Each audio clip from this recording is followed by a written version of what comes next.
जय श्रीकृष्ण. श्रीमद्भागवत दशमस्कंद.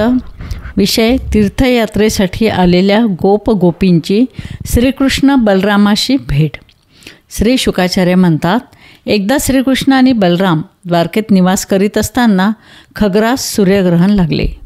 परीक्षिता, लोकांना या ग्रहणाबद्दल अगोदरच समजले होते, म्हणून सर्वजण आपले कल्याण व्हावे या उद्देशाने स्नान, दान इत्यादी करण्यासाठी समंतपंचक नावाच्या तीर्थक्षेत्रावर आले.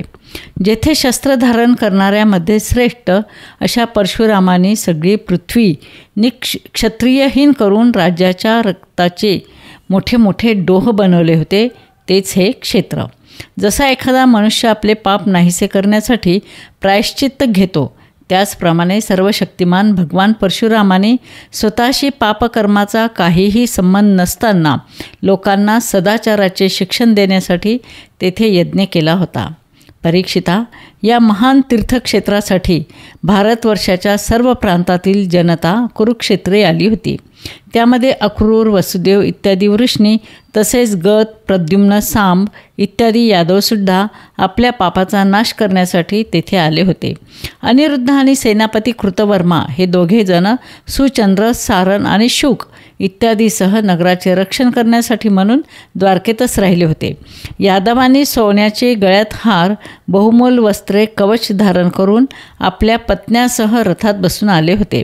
त्या थोर यादवांनी तेथे पोहोचल्यावर एकाग्रचित्ताने स्नान करून उपवास केला, गायी दान दिल्या. यानंतर ग्रहण सुटल्यानंतर त्यांनी परशुराम तीर्थात विधीपूर्वक स्नान केले आणि सत्पात्र ब्राह्मणांना सुंदर पक्वान्नाचे भोजन दिले. हे सर्व त्यांनी श्रीकृष्णाच्या ठिकाणी भक्ती जडावी म्हणून केले होते. नंतर त्यांनी आपल्या सुहृदय आणि संबंधित राजांच्या भेटीगाठी घेणे सुरू केले. तेथे मत्स्य, उशिनर, कौसल, विदर्भ, कुरु, कांबोज, कैकय, मद्र, कुंती, अनर्थ, केरळ इत्यादी ठिकाणचे अन्य शेकडो राजे आले होते. परीक्षिता, या व्यतिरिक्त नंद, गोपमित्र आणि गोपीसुद्धा तेथे आल्या होत्या. यादव या सर्वांना भेटले. एकमेकांना भेटून सर्वांना अतिशय आनंद झाला. डोळ्यातून आनंदाश्रू वाहू लागले, अंगावर रोमांच उठले. प्रेमाने तोंडातून शब्दच फुटेना. स्त्रियांनीही एकमेकांना आलिंगन दिले. लहान्यांनी मोठ्यांना नमस्कार केला. तसेच एकमेकांचे स्वागत करून ते श्रीकृष्णाच्या मधुर लीलाविषयी आपसात बोलू लागले.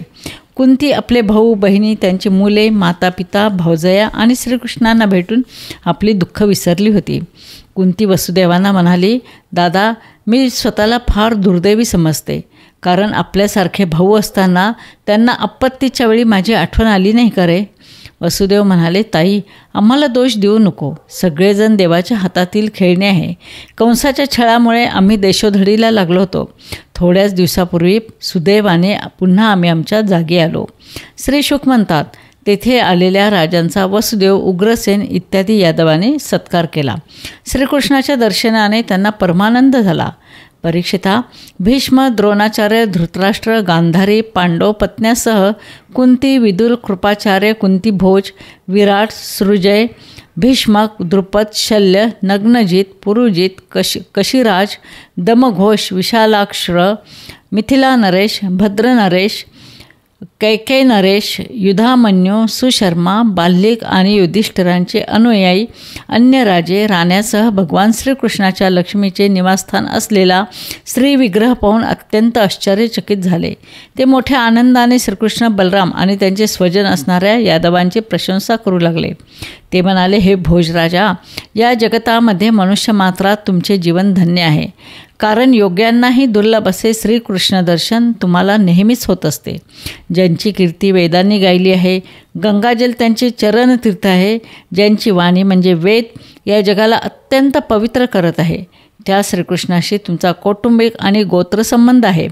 त्याचबरोबर तुम्ही चालता, बोलता, निसता, बसता, खाता, पिता त्यांना स्पर्श करता. खरे तर संसार चक्राचे कारण असलेल्या गृहस्थाश्रमामध्ये राहणाऱ्या तुमच्या घरी स्वर्गमोक्ष मिटवणारे सर्व व्यापक विष्णू स्वतः अवतरले आहेत. श्री शुक म्हणतात, श्रीकृष्ण यदू तेथे आले आहेत असे नंदबाबांना जेव्हा समजले, तेव्हा ते पुष्कळ गोपांसह त्यांना भेटण्यासाठी तेथे आले. त्यांना पाहून यादवांना अतिशय आनंद झाला. पुष्कळ दिवसापासून ते एकमेकांना भेटण्यासाठी आतुर झाले होते. म्हणूनच ते एकमेकांना बराच वेळपर्यंत गाढ आलिंगन देत राहिले. वसुदेवाने नंदांना हृदयाशी कवटाळले. नंद यशोदा यांनी रामकृष्णांना मिठीत घेतले. माता पित्याच्या चरणांना वंदन केले. परीक्षिता, प्रेमाने त्यांचे गळे दाटून आल्याने तोंडून एक शब्दसुद्धा फुटत नव्हता.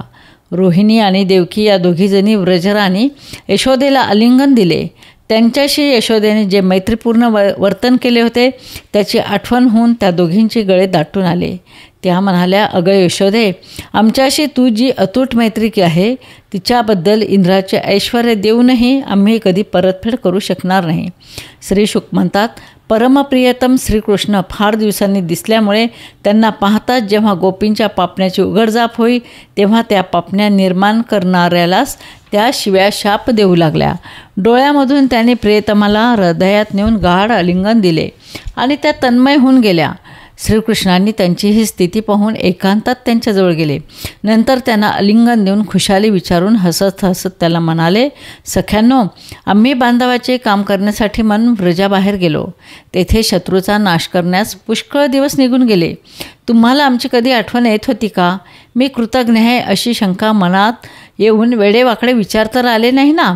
खरे तर प्राण्यांची भेट आणि वियोग घडवणारे भगवंतच आहे, त्याला मी तरी काय करणार? सुदैवाने तुम्हाला माझे असे प्रेम मिळाले आहे की जे माझी प्राप्ती करून देणारे आहेत. कारण माझ्या ठिकाणी असलेली भक्ती प्राण्यांना मोक्ष देण्यास समर्थ आहे.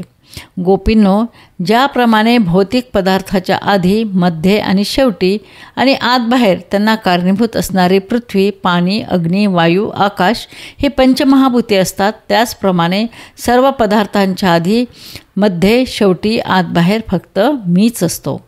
सर्व पदार्थामध्ये हीच पंचमहाभूते कारण रूपाने आणि आत्मा जीवरूपाने राहिला आहे. परंतु या दोघांच्याही पलीकडे अविनाशी सत्य असणाऱ्या माझ्यामध्येच भूते आणि जीव प्रतीत होतात असे जाणा. श्री शुक म्हणतात, अशा प्रकारे श्रीकृष्णाने गोपींना अध्यात्म ज्ञान दिले आणि या उपदेशाचे वारंवार स्मरण करून गोपीच्या जीवांचे पंचकोश नष्ट झाले. त्या भगवंताशी एकरूप झाल्या. त्या म्हणाल्या, हे कमलनाभ, ज्ञानी योगेश्वर आपल्या हृदयात ज्या चरणकमलाचे चिंतन करीत असतात, संसाररूपी विहिरीत पडलेले लोक त्यातून बाहेर पडण्यासाठी ज्यांचा आश्रय घेतात ते आपले चरणकमल प्रपंचातील कामे करीत असताना ही नेहमीच आमच्या हृदयात विराजमान राहो एवढीच कृपा करा. गोपाल कृष्ण भगवान की जय.